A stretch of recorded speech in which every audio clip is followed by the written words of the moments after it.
இப்ப எதுவுமே தெரியாதுன்ற போது அவன் வந்து ஆட்டோமேட்டிக்கா போன்ல தான் வீடியோ போட்டாகணும். கரெக்ட்டுங்களா? ஆமா. அப்ப அந்த போன்லயுமே அவனுக்கு அந்த இது இருக்கக்கூடாதுன்னு நான் ஃபீல் பண்றேன். நீங்க என்ன நினைக்கிறீங்க? எந்த இது இருக்கக்கூடாதுன்னு சொல்றீங்க? அவன் என்ன பண்ணணும், என்ன பண்றான்னு அவன் ஃபீலே பண்ணக்கூடாது. எல்லாமே பண்ணணும். எல்லா வெரைட்டியும் குடுக்கணும். ஆஃப் கோர்ஸ் எல்லாமே பண்ணணும். அதான் நான் சொல்றேன். இப்போ முனிஷ்காந்த் சார் என்கிட்ட ஒரு விஷயம் சொல்லியிருந்தாரு. ஓ okay.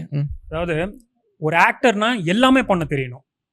Right? He should know how to dance, he should know how to fight, he should know how to do horse riding, he should know how to sing, he should know how to dance. எல்லாமே தெரியணும் அப்படின்னு சொன்னாரு. ஏன் நான் இது சொல்றேன்னா, இது எல்லாமே நான் கத்துக்கிட்டேன் எக்ஸப்ட் பைக் ரைடிங். பைக் கூட தெரியாதா? அதுதான் ஹிட்லிஸ்ட் ஷூட்டிங் அப்போ எல்லாமே கத்துக்கிட்டேன். Literally I know. எனக்கு ஃபைட்ஸ்லாம் நான் டூப்பே போட மாட்டேன், பாடி டபுள்ஸ்லயே பண்ண மாட்டேன். தெரியும். பார்த்தா அந்த மேக்கிங் வீடியோஸ்லாம். ஆமா. ஸோ அந்த மாதிரி பண்றவன் இந்த ஒரு விஷயம் மட்டும் எனக்கு பர்சனலா எனக்கு அவ்வளோ ப்ராக்டிஸ் இல்லை. ஸோ ஃபர்ஸ்ட் ஷெட்யூல் வந்து முனிஷ்காந்த் சார் வேற எப்படி இருப்பாருன்னு உங்களுக்கு தெரியும்ல. அவரை வச்சுட்டு ஓட்டும் போது எனக்கு ரொம்ப கஷ்டமா இருந்தது.